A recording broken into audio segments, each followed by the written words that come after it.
Mesdames, Messieurs, bonjour et voici les titres de ce 13h au Bénin. À compter de ce vendredi 28 octobre et ce jusqu'au mercredi 2 novembre 2022, les équipes de la Sénat mobilisées commencent à recevoir les déclarations des candidatures pour les prochaines élections. Cette importante phase du processus électoral a été lancée ce jeudi par le président de la Sénat, Saka Lavia, qui n'a pas manqué de rappeler aux candidats le respect des conditions et obligations définies par le code électoral. Ensuite, la direction de la Banque Atlantique Bénin change de main.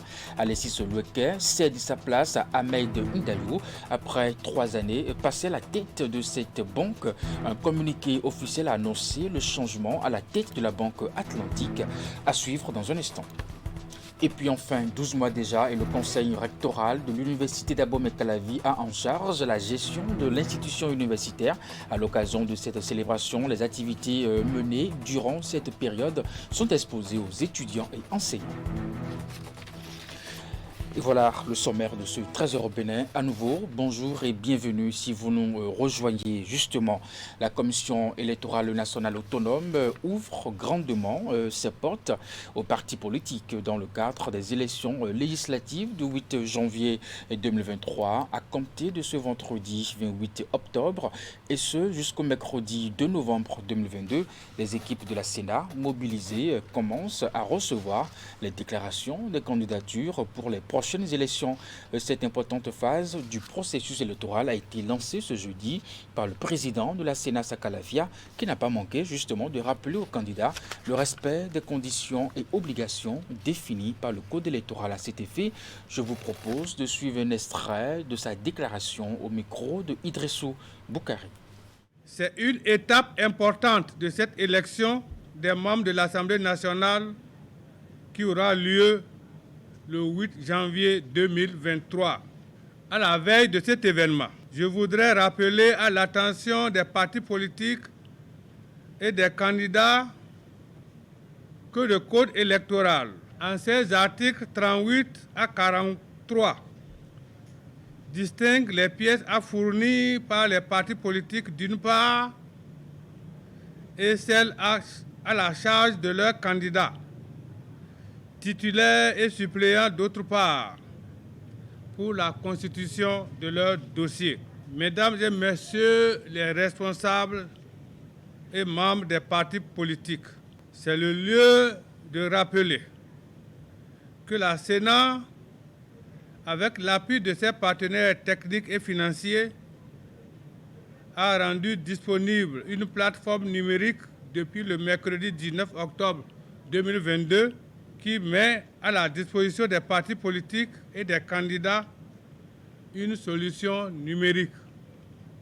Mesdames et messieurs les responsables et membres des partis politiques, il convient de rappeler que les partis politiques doivent présenter distinctement une liste de 85 candidats titulaires et 85 suppléants au titre de l'attribution ordinaire des sièges du Parlement, puis une liste de 24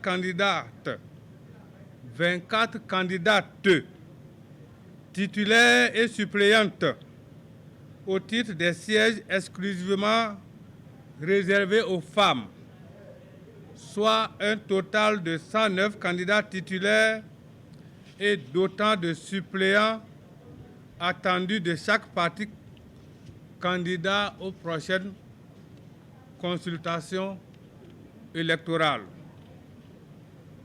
Il est important de préciser que les articles 41 et 174 du Code électoral n'autorisent de changement de candidat seulement qu'en cas de décès ou d'une même candidature sur plusieurs listes.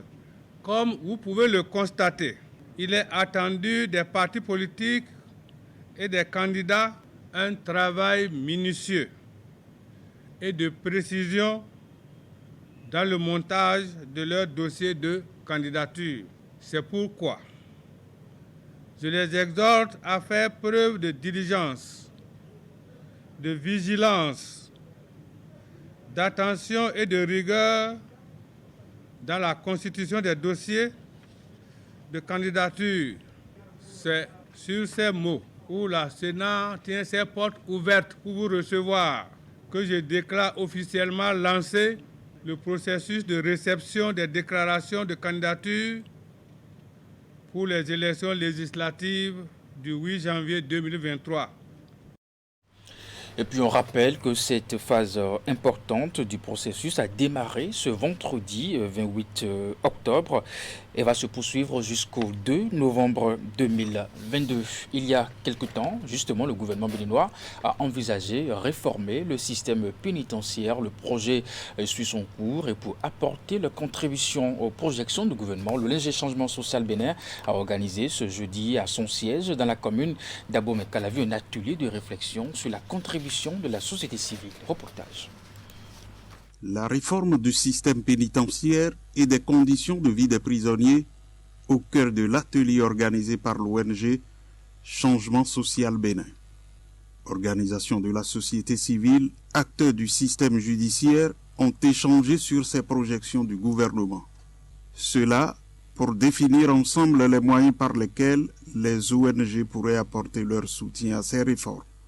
Qu'on se l'approprie à l'entendement de l'APB et que ces appropriations-là, nous puissions ensemble, c'est-à-dire au regard des constats que nous avons déjà faits sur le terrain, nous allons ensemble dire, bon, voici ce que nous savons déjà du milieu et du contexte. Voici ce que l'État nous présente comme étant ses projections. Les avocats, que ce soit les OSC, comment est-ce que nous nous positionnons en tant qu'acteurs clés liés à la justice pénale pour contribuer substantiellement à l'atteinte des résultats escomptés par le gouvernement.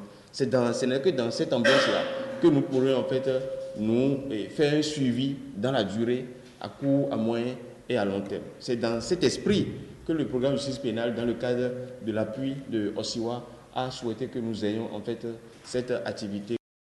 Dans le cadre de la réforme, il est prévu la création d'un corps d'agents pénitentiaires spécialisés et d'un centre de formation, la mise en place d'une inspection générale des établissements pénitentiaires pour la lutte contre la corruption et l'arbitrage en milieu carcéral. La réforme porte aussi sur la promotion des peines alternatives, notamment de travaux d'intérêt général. Le directeur général de l'Agence du système pénitentiaire est revenu sur l'impact de la réforme. Dans le cadre de la réforme du système pénitentiaire, le gouvernement, à travers son programme d'action, a prévu 2 projets phares. Le premier, il s'agit de la modernisation du système pénitentiaire et le second projet, c'est la construction et l'équipement de nouveaux établissements pénitentiaires. Je pense qu'à travers ces 2 projets du gouvernement, nous allons donner un visage nouveau à nos établissements pénitentiaires et les conditions de vie et de détention des détenus seront améliorées. La promotion de programmes systématiques de réinsertion au profit des prisonniers fait partie de la réforme qui envisage l'exécution de travaux rémunérés par les personnes incarcérées. Il va s'agir aussi de renforcer le cadre institutionnel et organisationnel du système pénitentiaire, d'améliorer les conditions de détention dans les maisons d'arrêt conformément aux standards internationaux. L'ONG Changement Social Bénin y œuvre tous les jours. Direction Porte-Novo à présent, ce jeudi était jour de rentrée judiciaire à la Cour suprême. Magistrats, avocats, présidents d'institutions, membres du code diplomatique ont pris part à l'ouverture de l'audience solennelle, bien entendu, de rentrée de judiciaire au siège de l'institution à Porte-Novo. Une audience placée sous le signe d'un changement de comportement chez les magistrats quant à la lenteur constatée dans la prise des décisions de justice. Le point de cette cérémonie dans ce reportage. C'est sous la présidence de la vice-présidente du Bénin, Mariam Tchabi-Talata, que la rentrée judiciaire 2022-2023 a été officiellement lancée au niveau de la Cour suprême. Le thème retenu pour cette rentrée solennelle porte sur le temps de la justice, un thème à travers lequel le président de la Cour suprême et les membres de son bureau veulent insister sur leur engagement à sonner le glas de la lenteur au sein de l'institution judiciaire. Une décision de justice n'a plus de sens quand elle intervient des décennies, de longues années après la naissance du litige, des fois avec son objet totalement dissous, disparu, ou après le passage de via tripa des parties au procès. Le juge est bien dans le déni de justice quand il s'abstient de longues années durant, sous différents prétextes, de dire le droit, d'apporter une solution au contentieux élevé devant lui. L'assainissement de nos stocks nous permet d'annoncer devant vous, témoins privilégiés de cette audience, et devant le peuple béninois tout entier, que les plus vieux contentieux, encore non jugés devant la Cour suprême, toutes les deux chambres considérées, les plus vieux contentieux datent de l'année 2020. Les contentieux vieux de plus de 3 ans, 5 ans, 10 ans, 15 ans, voire 20 ans, relèvent donc du passé à la Cour suprême. Nous sommes aujourd'hui à un délai maximum de traitement de moins de 3 années, avec l'ambition de le ramener à 16 mois au maximum, dès l'année judiciaire qui s'ouvre à partir de ce jour. La lenteur de la justice, la vice-présidente, à l'instar du président de la Cour suprême, s'en est offusquée, invitant les magistrats à faire leur travail dans des délais raisonnables, ceci pour le renforcement de la démocratie et de l'état de droit. Lorsque des prévenus passent plusieurs années en détention préventive, alors même que la peine d'emprisonnement qu'ils encourent se révèle largement en deçà de la durée de leur détention, les libertés individuelles ne sont-elles pas atteintes du fait de la lenteur judiciaire?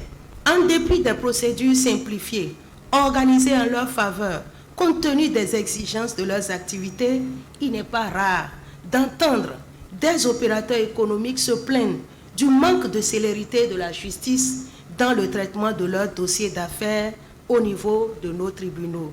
Ces lenteurs, vous en conviendrez avec moi, ne favorisent pas l'assainissement de l'environnement des affaires et ne rassurent guère les investisseurs.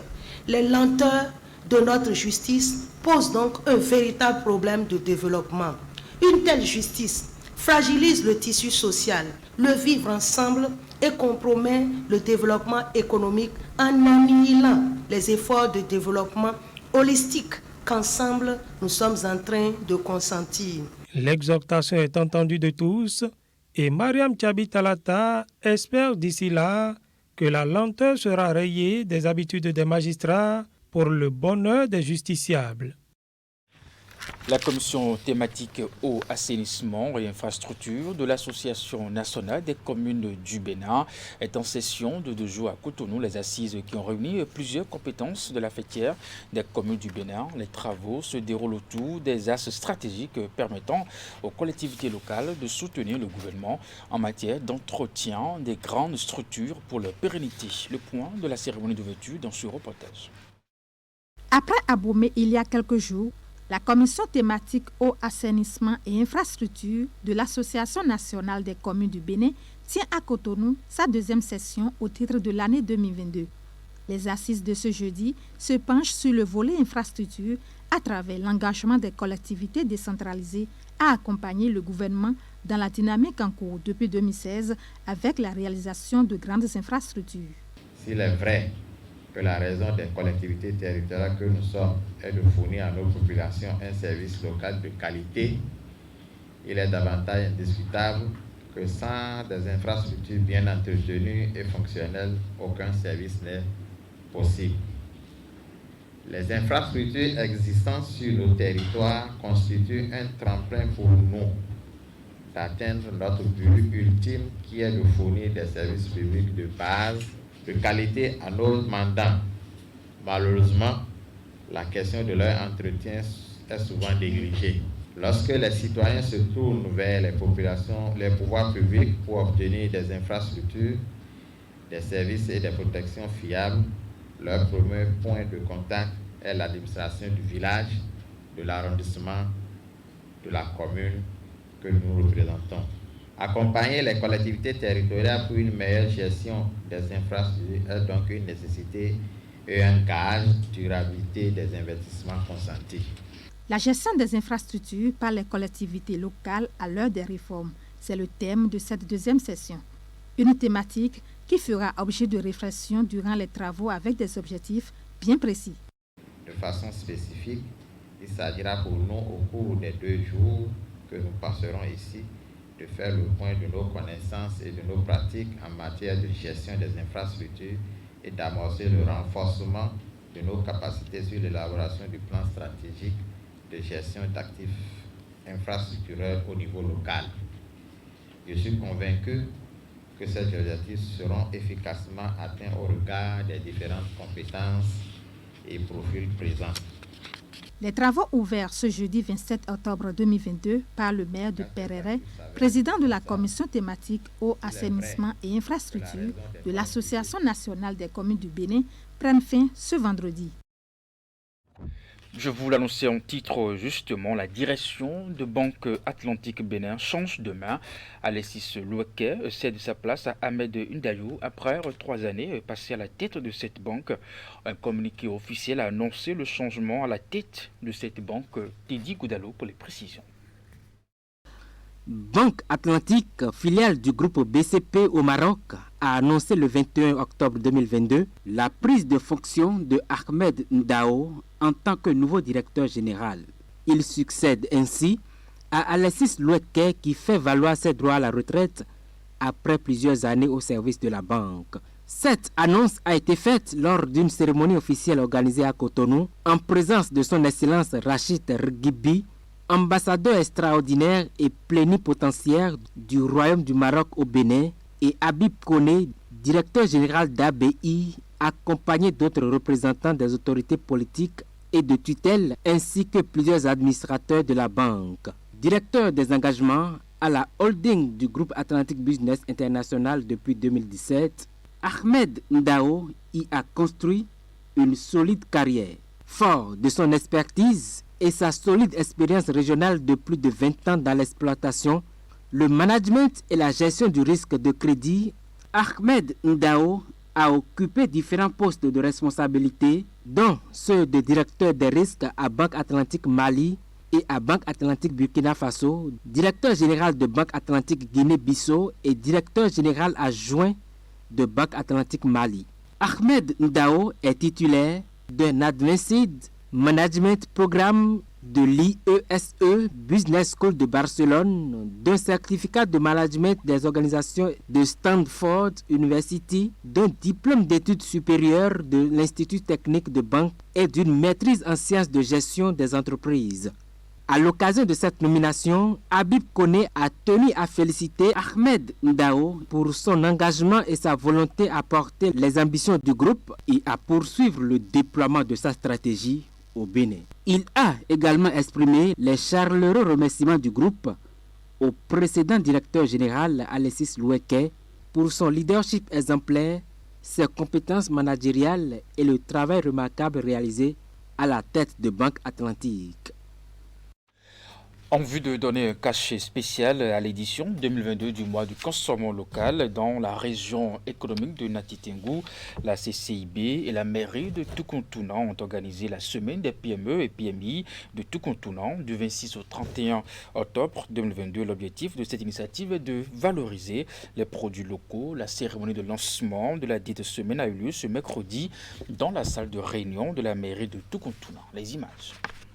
Promouvoir les PME et PMI de la région économique de Nati Tengou en sensibilisant les populations sur l'importance du consommation local et surtout les dispositions nécessaires pour bénéficier de tous les nutriments des produits locaux. Voilà le leitmotiv qui sous-tend l'organisation de la semaine des PME-PMI de la commune de Toukontounan. Une initiative de la Chambre de commerce et d'industrie du Bénin et la mairie de Toukontounan, dont l'objectif est clair. L'objectif global visé par cet événement est de mettre la lumière sur les spécificités de la région économique de Nati Tengou à travers le savoir-faire des PME, PMI, des groupements professionnels et des coopératives de la commune de Toukontounan et communes voisines. Ma satisfaction tient du fait de la volonté de la CCI Bénin d'impacter le développement des terroirs par le soutien aux actions des communes et par la même occasion à la formalisation des groupements et coopératives d'une part et le développement et le ressourçage des PMI, PME d'autre part. Durant 5 jours, en effet, les produits locaux de Tukuntuna seront mis en valeur et exposés au public. En soutenant cette semaine du consommation local, la CCIB entend encourager les produits cultivés sur place. Pour l'édition 2022 du mois de consommation local, la Chambre de commerce et d'industrie du Bénin, à travers sa représentation régionale de Nati Tengou, appuie la mairie de Tukuntuna dans l'organisation de la semaine des PMU de Tukuntuna. Un événement qui met en lumière les producteurs agricoles, les artisans et les entrepreneurs de cette commune et leur production.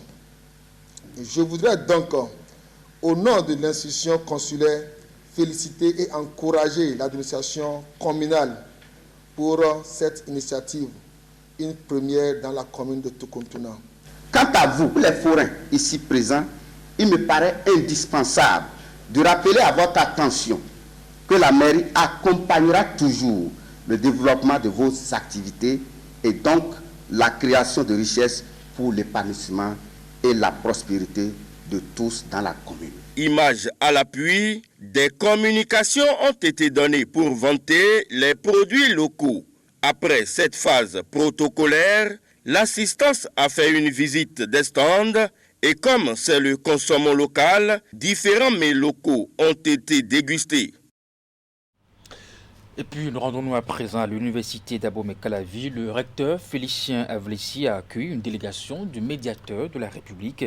Cette présence de quelques membres au campus fait suite à une séance de travail entre le médiateur, le recteur de l'université, qui a souhaité que l'institution vienne entretenir le monde universitaire sur ses missions et également des possibilités de partenariat entre celle-ci et l'université.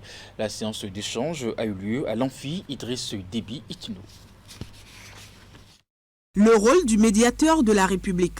C'est à cette présentation qu'ont eu droit les acteurs de l'université d'Abomey-Calavi, ici dans l'amphi Idriss Déby Itno. La séance d'échange permet aux représentants du médiateur de la République de faire connaître l'institution qui est d'une importance capitale dans la vie des citoyens béninois. Le principal défi du médiateur de la République est de permettre une meilleure appropriation par nos concitoyens des modes alternatifs de règlement des différends. Parce que lorsque nous avons des difficultés, nous avons souvent tendance à aller tout de suite vers les commissariats, vers les tribunaux, vers le juge pour tout dire. Or, la justice tranche les différends en donnant raison aux uns contre les autres. Au niveau du médiateur, notre démarche n'est pas de donner raison à quelqu'un contre l'autre, mais de trouver une solution équitable qui satisfasse les deux parties. Cela nous a paru être une belle occasion de mieux faire connaître l'institution au monde universitaire, puisque le médiateur s'adresse à tous les citoyens et par la même occasion aborder avec l'université, avec les responsables de l'université, les différentes pistes de partenariat possibles. La présence d'une délégation du médiateur de la République est une opportunité pour le monde universitaire, puisqu'au-delà de la présentation des missions qui lui sont dévolues, c'est le début d'un partenariat gagnant-gagnant entre les deux parties. Nous ignorons aujourd'hui la place de la recherche scientifique dans les processus de développement. Alors le médiateur de la République a voulu que l'institution soit connue du monde scientifique pour pouvoir solliciter son accompagnement pour atteindre les résultats qui sont les siens. En réalité, l'institution du médiateur de la République, après plus de 15 ans d'existence, semble ne pas être connue par certains acteurs, en l'occurrence les chercheurs, les universitaires. Et donc, à travers ce partenariat que nous voulons nouer, nous voulons que le monde scientifique s'intéresse beaucoup plus à l'institution du médiateur de la République. Je prends par exemple le cas des chercheurs, je prends par exemple le cas des docteurs.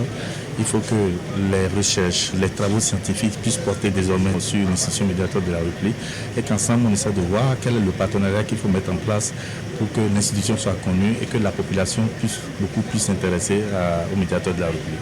La communauté universitaire en sait désormais beaucoup plus sur le rôle du médiateur de la République. Son premier responsable s'engage à accompagner l'institution pour l'atteinte des objectifs visés. Je commence d'abord par remercier le médiateur de la République, puisque c'est lui qui m'a invité. Et franchement, quand il était parti, je n'avais pas connaissance de la médiation de la République. J'entends parler, mais je ne m'y intéresse pas. Et je lui ai posé la question. Donc il m'a expliqué réellement le rôle que joue la médiation de la République. Et bon, ce qu'on va faire, il faut qu'ils viennent rencontrer la communauté universitaire. Et c'est ce jeu maintenant qui se joue aujourd'hui. Alors de notre côté, avec tout le développement qui a été fait maintenant par ces représentants, donc dans notre département, plus ou moins de sociologie, maintenant nous allons développer des thèmes de commun accord avec les représentants de la médiation de la République. Ces thèmes, maintenant, nous allons mettre des étudiants là-dessus, au niveau licence, au niveau master, les aider à développer ces thèmes-là et à présenter ce qui concerne la médiation de la République. Le médiateur de la République a son siège à Porto Novo, la capitale politique du Bénin. L'institution est dirigée depuis le 19 mai 2021 par Pascal Essou, nommé en Conseil des ministres en date du mercredi 12 mai 2021 par le chef de l'État, Patrice Talon. L'antenne de Nati Tengu du Centre national de sécurité routière a officiellement lancé ce mercredi la campagne dénommée La marche vers l'école, une initiative du Centre national de sécurité routière qui vise à sensibiliser les apprenants des lycées et collèges quant aux bonnes pratiques de circulation sur les axes routiers. Reportage de Régis Hippolyte Agossou et Kadri Makomi. S'informer pour pouvoir agir. Des éléments du Centre national de la sécurité routière de la TACORA face aux apprenants du lycée technique de Nati Tengu. C'est le lancement de la campagne La marche vers l'école dans le Nord Bénin qui vise à sensibiliser les élèves quant aux dispositions à prendre sur le chemin de l'école. La marche vers l'école, c'est une campagne que le CNSA a décrété pour accompagner les apprenants sur la route de l'école. Nous avons voulu donc agir à la source pour que désormais on ne puisse pas parler des élèves qui sont auteurs ou victimes des cas d'accident. Aujourd'hui, nous sommes au lycée technique. Nous les avions entretenus sur un certain nombre de thématiques dont l'excès de vitesse, la conduite en état d'ébriété, le non-port de casque et le portable au guidon. À bâton rompu et tour à tour, les différentes autorités présentes pour cette sensibilisation ont discuté avec ces apprenants afin de les amener à comprendre l'importance de cette campagne. Au cours de nos échanges, nous avons entretenu les enfants sur le bon comportement à avoir en tant que piéton, en tant que passager de moto ou de voiture et en tant que conducteur de motocyclette. Tout porte à croire que les familles, les parents ont démissionné dans l'éducation des enfants et on offre une moto à son enfant sans penser à la connaissance que l'enfant a des règles de la route. Le directeur départemental de la police républicaine était également de la partie. Quand on parle de la sécurité, c'est d'abord la sécurité routière et ensuite la sécurité générale. Et donc, les 3 derniers mois de l'année, comme vous le savez, les statistiques montrent que les accidents grimpent. Et pour éviter que ces accidents-là ne grimpent et que les statistiques ne se répètent, nous sommes venus donner l'information aux usagers et notamment nos enfants, les apprenants. Au bout d'une heure et demie d'échange, les apprenants disent avoir compris le message et promettent de le relayer dans leurs alentours. Ce soir, ce que nous avons pu garder de la sensibilisation est que pour mieux réussir en fin d'année, nous devons tout d'abord respecter la sécurité routière. Puisqu'une personne facturée risque de rater certains cours. Et ça participe à son échec. J'ai retenu que 2 minutes ne valent pas la vie. Donc, on doit savoir comment rouler en chemin. Et je promets aussi sensibiliser mes camarades. Ce lancement de la campagne La marche vers l'école permettra aux initiateurs de parcourir tous les collèges afin de réduire les risques d'accidents, surtout en cette période de fin d'année.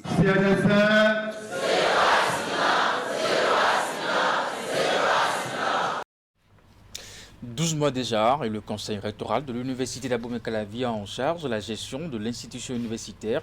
À l'occasion de cette célébration, les activités menées durant cette période sont exposées aux étudiants, enseignants et chercheurs. C'était à l'amphithéâtre Idriss Déby que la rencontre a été faite. Teddy Goudalo pour les détails.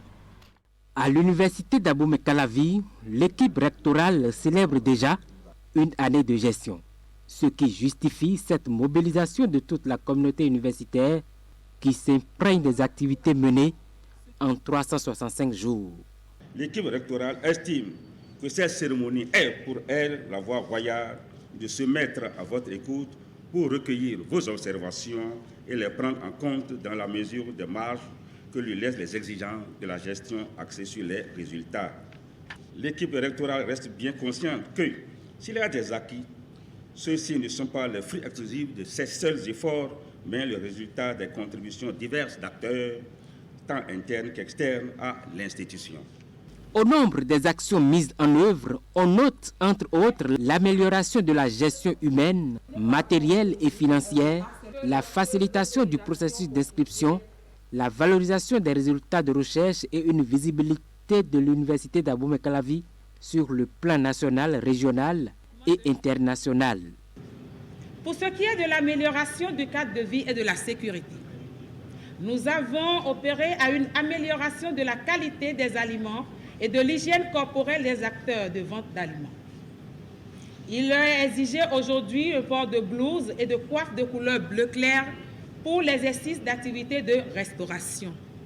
Nous avons pu délocaliser le centre commercial du campus d'Adjara, un centre commercial qui s'était un peu installé à l'entrée de ce centre universitaire et qui ne favorisait pas les tenues d'activités académiques, surtout aux heures de sortie de déjeuner de nos apprenants.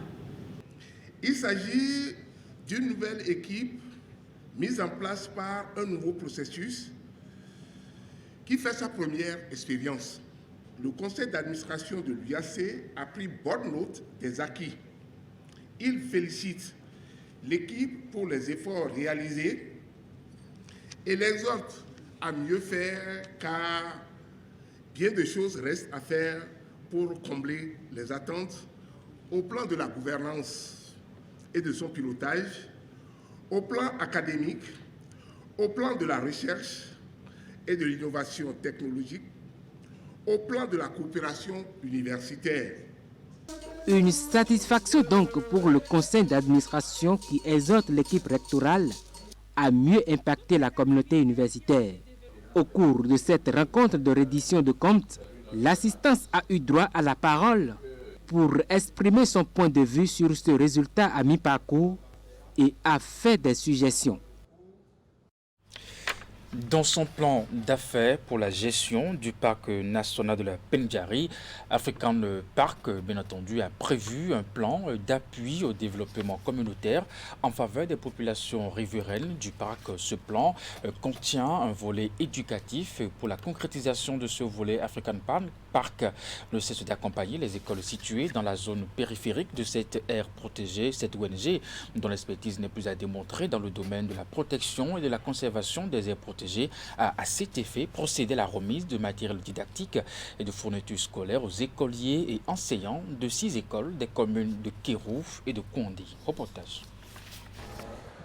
Du matériel didactique composé entre autres de kits scolaires et de tables-bancs au profit des écoles primaires de la zone périphérique du parc national de la Pendjari.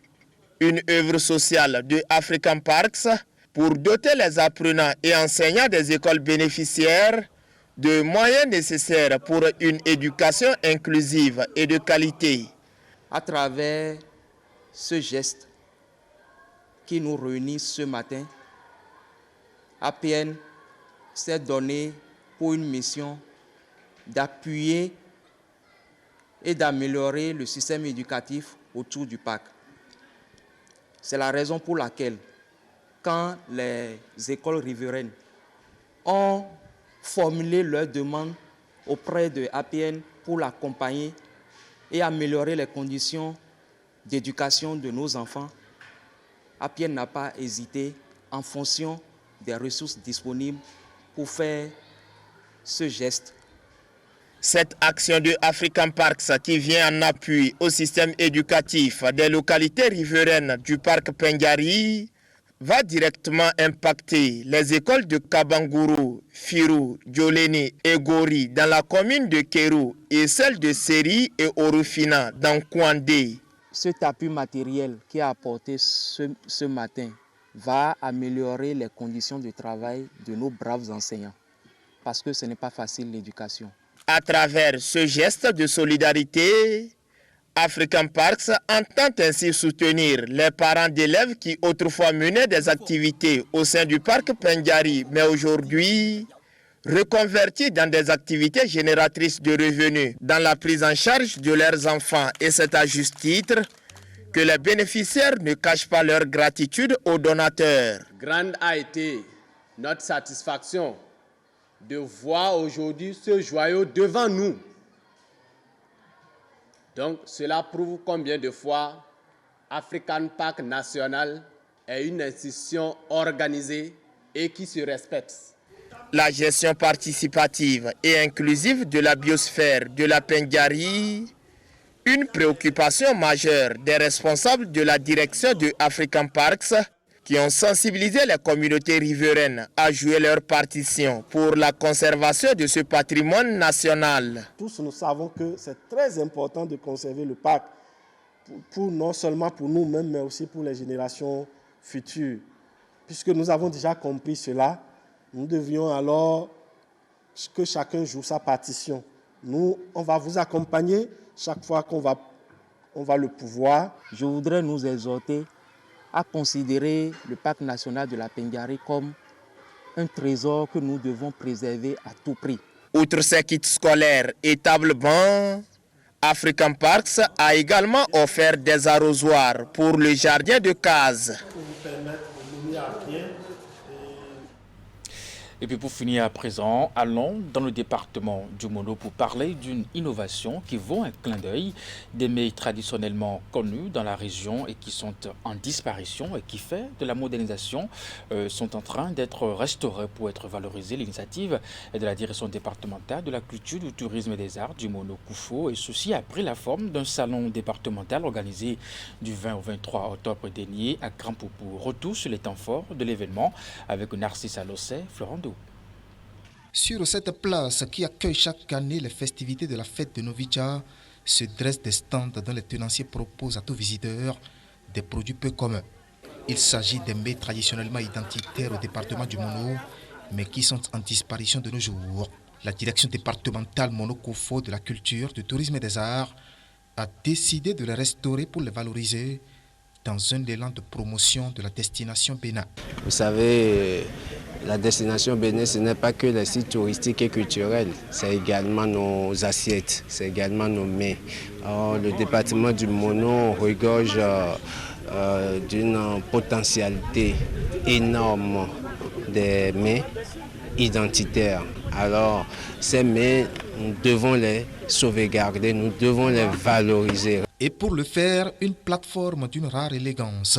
Un salon départemental dont le contenu va au-delà du très populaire Ablo et du légendaire Dacoin pour des mets peu connus comme le Tombla qui vient de la commune de Khoyobé. C'est fait à base de manioc. Et puis, on maille ça avec la sauce de gombo et cran-cran et de poisson, quelqu'un avec des poissons.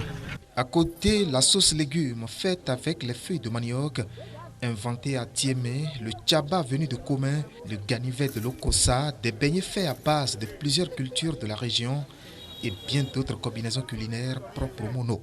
Même le président de la conférence administrative départementale ne s'est pas empêché le détour. Avec grande satisfaction, nous avons vu de façon authentique certains mets de chaque commune du département de Mono qui sont remis au goût du jour pour nous montrer combien le patrimoine culinaire est diversifié et varié dans le département.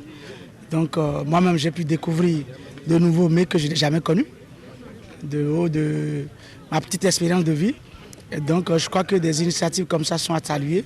Et déjà, la balle a été saisie au bon par des promoteurs hôteliers qui entendent collecter les recettes auprès des bonnes dames pour reproduire ces mets traditionnels dans leur établissement. Je vous dis désormais, quand vous serez dans nos restaurants, pour vos séminaires, vous allez manger ces mets-là. Ici, dans le Mono, la direction départementale en charge du tourisme amorce ainsi la révolution pour la résurrection du riche patrimoine culinaire. 3 jours de manifestations qui, désormais, seront réédités chaque année et de façon tournante à la faveur de ce salon de la gastronomie. Mesdames, Messieurs, c'est la fin de ce 13h au Bénin. Merci de l'avoir suivi. Le programme se poursuit sur Canal 3. Après moi, à 16h, votre bulletin d'information, 19h30, la grande édition de la soirée. Bien entendu, portez-vous bien et à très bientôt.